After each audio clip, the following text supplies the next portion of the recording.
All right, school vouchers, teacher retirement. What could this mean for you as a teacher in Texas? Let's jump in. All right, so here's a graphic that I'm sure many of you have already seen through social media. This kind of breaks down the Senate Bill 2 school voucher compared to public school and private schools. So let's review a little bit real quick. So public school funding, $6,500 per student, which is an increase from $6,100 from 2019. However, private school gets $10,000 per student. Now, I'm wondering why the difference? Some people would say that, well, there's other funding that public schools get that come directly from the school district and taxpayers to where it averages something like $13,000 per student. That's what it is in Texas. However, for public schools, that $6,500 is also attached to attendance to where I don't see anything attached to attendance for the private school. So it says no funding deductions for student absences, no required curriculum or testing standards, no spending mandates from the state, can reject or expel any student due to disciplinary issues, failure, or specialty needs. Schools not typically available in low-income or rural areas, no transportation provided to the school, no certification standards for teachers. Schools can raise tuition rates, still making schools unaffordable for low-income students.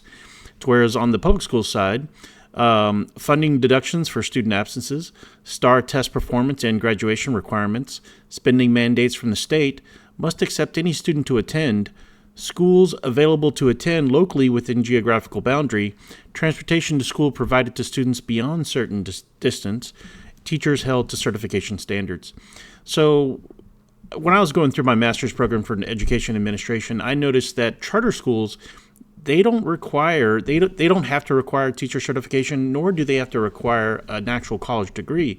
In some cases, you could actually have a high school diploma and be a teacher in a private school, even in a charter school here in Texas, which charter schools do receive public funds.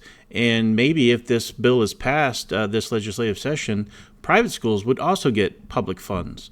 So how would that affect public school teachers that, one, require a college degree and require certification in order for them to teach? No Child Left Behind under the Department of Education requires teachers to be highly qualified. But I'm guessing under Trump and Elon Musk, that may no longer be the issue. And if they were able to dismantle the Department of Education, how would a bill like No Child Left Behind still affect places like Texas? And the question is maybe not. And that could actually be a real harmful effect for teacher retirement. So let's kind of talk about teacher retirement, because for a lot of teachers out there who are public school teachers in the state of Texas, they want to know where they're going to stand in retirement. Now, you got to understand that Texas ranks currently 50th out of 51, because they count the District of Columbia in teacher retirement. So that's bottom of the barrel in terms of ranking and how teacher retirement already is in Texas for Texas teachers. But let's kind of dive in a little bit and see what might happen for those who might rely on TRS when they retire. All right, so first let's go ahead and look at a little slide here. So fewer public school teachers will equal less TRS funding. If this bill is passed, some teachers may move over to the private sector. They may lower wages as a result of, vouchers, being available to parents. And as a result, if you can lower wages, therefore it's going to be less funding towards TRS. So fewer public school teachers equals less TRS funding. TRS is a pension system funded by contributions from active public school employees, teachers, staff, administrators, school districts, the state of Texas. If students leave public schools for private schools or homeschooling, public school enrollment drops. School districts may hire fewer teachers. Fewer employees contribute to TRS. Private school teachers and homeschool educators do not contribute to TRS because they are not public employees. This means less money flowing into the retirement system over time.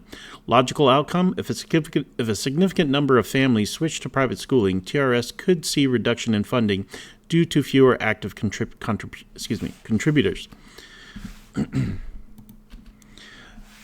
Possible teacher layoffs and early retirements. If public school districts lose funding due to lower student enrollment, some schools may 1. Freeze hiring or eliminate teacher positions. Offer early retirement packages to senior teachers. Close campuses in areas where enrollment declines sharply. If more teachers retire early, TRS will need to start paying out benefits sooner while receiving fewer contributions from new teachers. Logical outcome: this could increase financial strain to TRS if retirement outpaces contributions. So shifts in legislative priorities reduce state funding for TRS. Senate Bill 2 requires funding for Educator Savings Account program, which could shift state budget priorities. The Texas legislature has historically underfunded TRS, requiring periodic adjustments to keep the system solvent. If state funding is redirected to ESA's vouchers, will lawmakers continue to prioritize TRS contributions?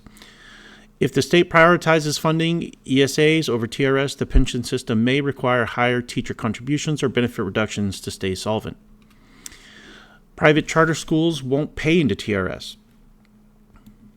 Private schools and most charter schools do not contribute to TRS because they operate outside the public school system. If Texas expands charter schools or incentivizes private school growth, it will shift more educators away from TRS participation. A smaller base of TRS contributors could lead to higher contribution rates for remaining public school teachers or changes to pension benefits. Potential long-term reforms. If public school enrollment continues to decline due to the school choice expansion, Texas lawmakers may increase teacher TRS contribution rates, meaning more money taken from the teacher's paycheck, raise retirement age or adjust benefit formulas, reduce cost of living adjustments for retired teachers, introduce a 401k style hybrid model to replace supplement TRS. If TRS funding shrinks, teachers may have to contribute more or accept lower benefits in retirement. So, final logical prediction: short term, no immediate crisis, but reduced public school hiring will slightly lower TRS contributions. Midterm, 5 to 10 years from now, TRS could see funding shortfalls due to fewer teachers paying into the system. And then, of course, long term, 10 plus years from now, lawmakers may be forced to increase teacher contributions, cut benefits, or restructure TRS if public school enrollment drops significantly. So, will Texas try to privatize TRS? While Texas has not officially announced plans to privatize TRS, there are several indicators that suggest it could become a possibility, especially if school choice expands and TRS funds become strained. Signs that Texas could move toward privatization. Texas has already shifted away from traditional pensions for other workers. Texas moved state employees, except teachers, from a traditional pension to a hybrid cash balance system in 2021. If lawmakers view this as a successful cost-cutting model, they might push for a similar reform to TRS. Declining Texas participation in TRS could make privatization more likely. If school choice expands, fewer teachers will contribute to TRS. TRS requires active contributors to remain solvent. Without them, the system could face underfunding issues. If TRS becomes unsustainable, Texas lawmakers might consider privatization as a solution. Potential leanings towards school choice and free market solutions. Texas has historically leaned towards market-based reforms in other areas, such as healthcare, utilities, and transportation. Some lawmakers may argue that teachers should manage their own retirement through 401k-style plans rather than relying on a state pension. Other states have already begun to shift. Michigan, Oklahoma, Kentucky, Alaska have all closed or partially privatized their teacher retirement systems or pension systems, replacing them with 401k-style retirement plans. If those models appear cost-effective, Texas lawmakers could attempt something similar. So what would privatization TRS look like? If Texas privatized TRS, it would likely involve one of these three models.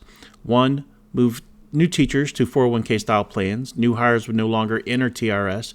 Instead, they would contribute to a defined contribution plan like a private 401k. Existing teachers and retirees would stay in TRS, but fewer contributors would make it harder to sustain. So the problem, this could increase costs for remaining TRS members and make the system collapse even faster. 2. Shift TRS into a hybrid plan like Michigan and Kentucky. Texas could create a cash balance plan where teachers get some pension benefits but also contribute to a 401k style fund. This is less risky than full privatization but still reduces long-term pension security. And of course, 3, fully phase out TRS over decades. State would freeze TRS for new teachers, offer buyouts for current ones. The pension system would gradually shrink until fully privatized. This would hurt veteran teachers who were promised a pension. What would this mean for Texas teachers? If Texas moves towards privatization, here's what would likely happen. New teachers would no longer receive a guaranteed pension. Current TRS members may be required to contribute more. The state could shift risk to teachers, forcing them to manage their own retirement savings. Future retirement benefits may depend on market performance rather than a fixed output. And the biggest risk, if Texas forces a 401k style transition, teachers who planned on TRS for retirement could face major financial insecurity. So will Texas actually privatize? In the short term, unlikely to fully privatize, but may raise teacher contributions or create a hybrid system. 5 to 10 years, if school choice expands drastically and TRS faces a funding shortfall, lawmakers may introduce privatization proposals. And then, of course, long term, 10 plus years from now, if Texas follows states like Michigan or Kentucky, a hybrid or fully privatized system is possible, especially if TRS funding declines. So key takeaways: watch for these warning signs if Texas is moving towards TRS privatization. You start seeing proposals to reduce state contribution to TRS, legislation allowed to new teachers to opt out of TRS in favor of private retirement plans, discussions about shifting TRS into a sustainable hybrid model, and then 4, pension reform bills similar to those in Michigan, Kentucky, and Oklahoma. So what do new teachers, mid-teachers, and veteran teachers need to do or consider? So new teachers, anywhere between 0 and 5 years into TRS, assume TRS may not be there for you. Biggest risk, if Texas privatizes TRS, new teachers will be the first affected. So what to do now? Start your own retirement account, ASAP. Open a Roth IRA and contribute the max $7,000 a year in 2024, $8,000 if you're over 50. If your district offers a 403B or 457 plan, enroll and contribute at least 10 to 15% of your salary. Consider opening a traditional brokerage account for additional investments. Don't rely solely on TRS. Assume you won't get full pension benefits when you retire. If Texas switches to a 401k style plan, you need a strong personal investment strategy. Be ready to pivot careers if needed. If TRS weakens and teaching is no longer offers strong retirement benefits, consider transitioning to a more financially stable career. Keep your certifications and professional developments up to date to maintain career flexibility. 2, mid-career teachers. If you're 6 to 20 years into TRS, secure your options.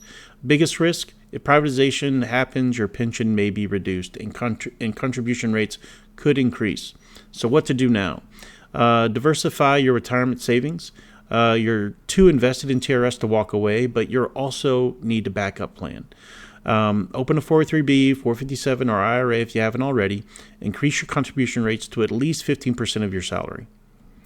All right, so watch for legislative changes. If Texas introduces a hybrid or optional retirement plans, run the numbers before opting in. Keep track of TRS funding levels. If it drops below 70%, expect future benefit cuts. Consider buying service credit. If you're close to hitting a pension milestone like 20 years, buying service credit could lock in a higher pension payout before changes occur.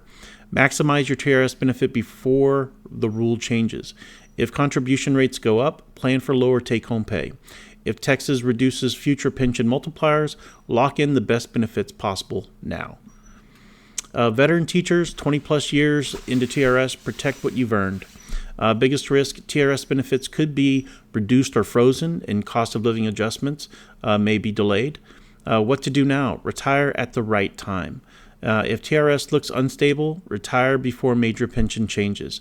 Pay attention to any legislative discussion on TRS restructuring.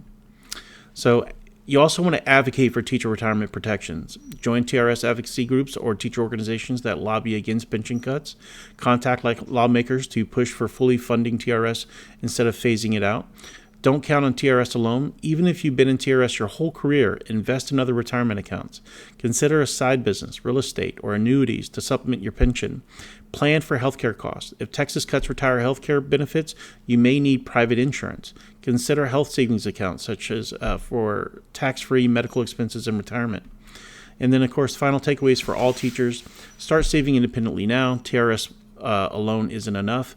Monitor legislative changes. If Texas weakens TRS, act accordingly. Maximize your current benefits. If you're close to retirement, lock in the best pension payout possible. Advocate for TRS protections. Teachers need to push back against privatization efforts.